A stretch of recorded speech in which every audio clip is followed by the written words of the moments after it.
নমস্কাৰ এনিটক চাই থকা প্ৰত্যেকগৰাকী দৰ্শকক এই মুহূৰ্তত ধন্যবাদ জ্ঞাপন কৰিছো গৌৰৱ গগৈৰ একচন আৰম্ভ হৈছে গৌৰৱ গগৈ এতিয়া একচন আৰম্ভ কৰিছে ৰাজ্যৰ বিভিন্ন গাঁৱৰ লোক এতিয়া জড়িত হৈ পৰিব পাৰিব গৌৰৱ গগৈৰ সৈতে প্ৰদেশ কংগ্ৰেছৰ সৈতে ৰাজ্যৰ বিভিন্ন ধৰণৰ অভাৱ অভিযোগ জনাব পাৰিব এক বিশেষ পৰ্টেলৰ জৰিয়তে আৰু এই পৰ্টেলৰ জৰিয়তে আপোনাৰ অঞ্চলৰ যিসমূহ সমস্যা আছে যিসমূহ বিষয় আছে সেই বিষয়সমূহ উত্থাপন কৰিব পাৰিব আৰু সেই বিষয়সমূহ সাংবিধানিকভাৱে সম্পূৰ্ণৰূপে সমাধান কৰাৰ চেষ্টা কৰিব কংগ্ৰেছ দলৰ তৰফৰ পৰা এক বিশেষ পৰ্টেল এই মুহূৰ্তত মুকলি কৰা হৈছে গৌৰৱ গগৈৰ নিৰ্দেশত সবিশেষ খবৰ এই মুহূৰ্তত লৈ অনাৰ চেষ্টা কৰিছো ফুল প্লেটৰ মাধ্যমেৰে এই মুহূৰ্তত জনাইছো ৰাজীৱ ভৱনত বিশেষ পৰ্টেল মুকলি কৰিছে কংগ্ৰেছৰ তৰফৰ পৰা গৌৰৱ গগৈৰ নিৰ্দেশত মুকলি কৰা হৈছে বিশেষ পৰ্টেলটো আৰু গৌৰৱ গগৈৰ নিৰ্দেশত যি পৰ্টেল মুকলি কৰা হৈছে এই পৰ্টেলৰ যোগেৰে অঞ্চলৰ গাঁৱৰ আৰু বিভিন্ন চহৰৰ ৰাইজে অভিযোগ দাখিল কৰিব পাৰিব এই পৰ্টেলত বিভিন্ন ধৰণৰ আপোনাৰ অঞ্চলৰ অভিযোগ দাখিল কৰিব পাৰিব আৰু সেই অভিযোগ বিভাগীয় মন্ত্ৰীৰ কাষলৈ পঠিয়াই দিয়া হ'ব নিমিষতে আপোনাৰ যি অভিযোগ আছে সেই অভিযোগ প্ৰতিটো বিভাগৰ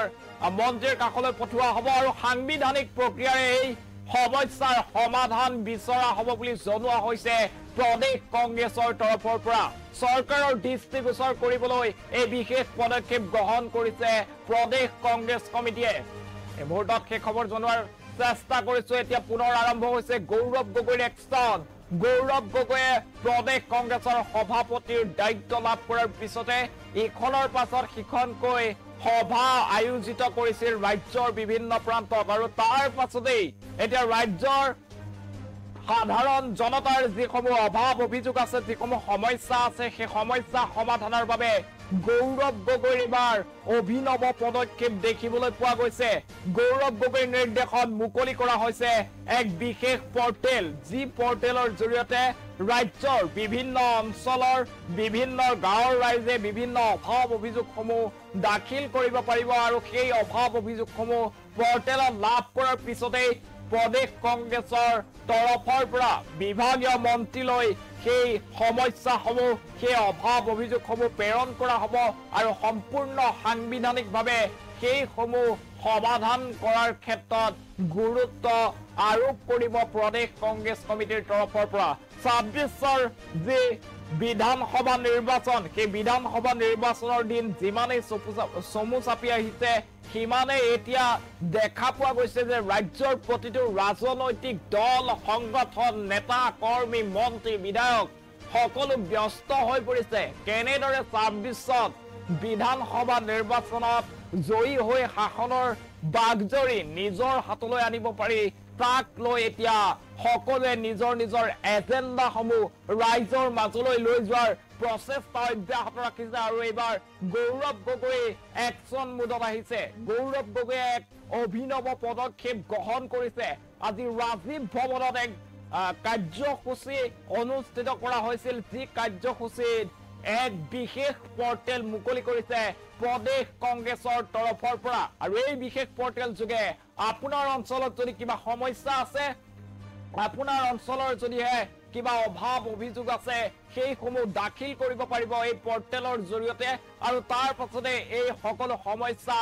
সমাধানৰ বাবে প্ৰদেশ কংগ্ৰেছ কমিটিয়ে প্ৰতিটো বিভাগৰ মন্ত্ৰীলৈ প্ৰেৰণ কৰিব এইসমূহ অভাৱ অভিযোগ সমস্যাৰ বিষয়ে আৰু মন্ত্ৰীক সাংবিধানিক নীতিৰ মাজত থাকি এইসমূহ সমাধান কৰাৰ বাবে আহ্বান জনাব প্ৰদেশ কংগ্ৰেছ কমিটিৰ তৰফৰ পৰা এই মুহূৰ্তত সেই খবৰ জনোৱাৰ চেষ্টা কৰিছো এতিয়া গৌৰৱ গগৈৰ একচন আৰম্ভ হৈছে গৌৰৱ গগৈয়ে ৰাইজৰ মাজত কেনেদৰে প্ৰদেশ কংগ্ৰেছক লৈ যাব পাৰি তাৰ প্ৰচেষ্টা অব্যাহত ৰখা দেখিবলৈ পোৱা গৈছে আৰু আজি ৰাজীৱ ভৱনত গৌৰৱ গগৈৰ নিৰ্দেশত এক বিশেষ পৰ্টেল মুকলি কৰা হৈছে যি পৰ্টেলৰ যোগেদি আপোনাৰ বিভিন্ন সমস্যা আপোনাৰ অঞ্চলৰ সমস্যা যিকোনো ধৰণৰ সমস্যাৰ বিষয়ে আপুনি জনাব পাৰিব এই বিশেষ পৰ্টেলৰ জৰিয়তে আৰু সেই বিশেষ পৰ্টেলে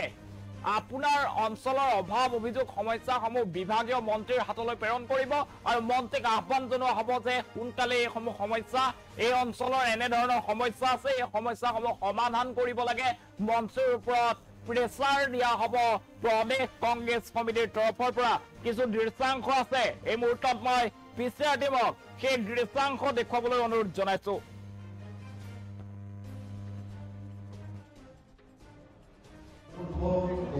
ভূপেন হাজৰিকাদেৱে সাধাৰণতে গীতৰ ভাষাৰে কৈ গৈছে ইয়াৰ মহাশূন্যত উপগ্ৰহত জনসংযোগ কৰোৱাৰ যুগ, ইয়াৰ জনাৰ যুগ, ইয়াৰ বুজাৰ যুগ, ইয়াৰ জেট যুগ, ইয়াৰ সীমাৰ পৰিধি ভ্ৰমণৰ যুগ। তথ্য প্ৰযুক্তিৰ জনজাময় অৱস্থাত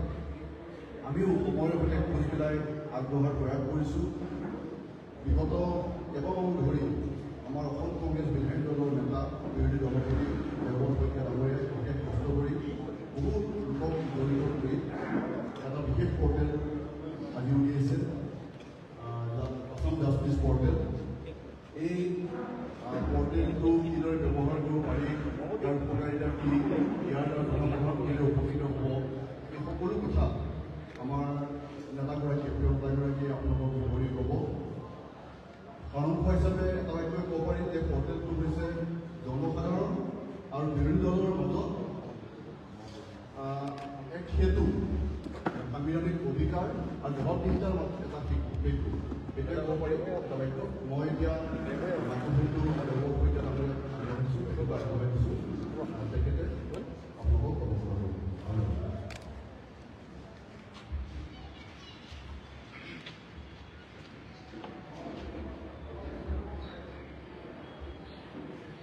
মই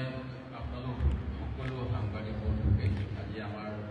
ৰাজীৱ ভৱন মুখ্য কাৰ্যালয়ত উপস্থিত হোৱাৰ কাৰণে ধন্যবাদ জনাইছোঁ। আৰু কি বিষয়টো লৈ আজি এই সংবাদমেল আয়োজন কৰিলোঁ আমাৰ ছ'চিয়েল মিডিয়াৰ চেয়াৰমেনে আপোনালোকক কৈছে। মই এতিয়া যিটো পৰ্টেল মুকলি কৰিম তাৰ এটা প্ৰমো আপোনালোকক দেখাব বিচাৰোঁ, তাৰপিছত মই মোৰ কথাখিনি ক'ম। প্ৰমোটো নিয়াৰ স্বাৰ্থত জননায়ক শ্ৰী ৰাহুল গান্ধী ডাঙৰীয়াৰ প্ৰেৰণা আৰু নিখিল ভাৰত কংগ্ৰেছ কমিটিৰ সভাপতি শ্ৰী মল্লিকাৰ্জুন খাৰ্গে ডাঙৰীয়াৰ দূৰদৰ্শী নেতৃত্ব আৰু বহুমুখী চিন্তাধাৰাৰ আলোকত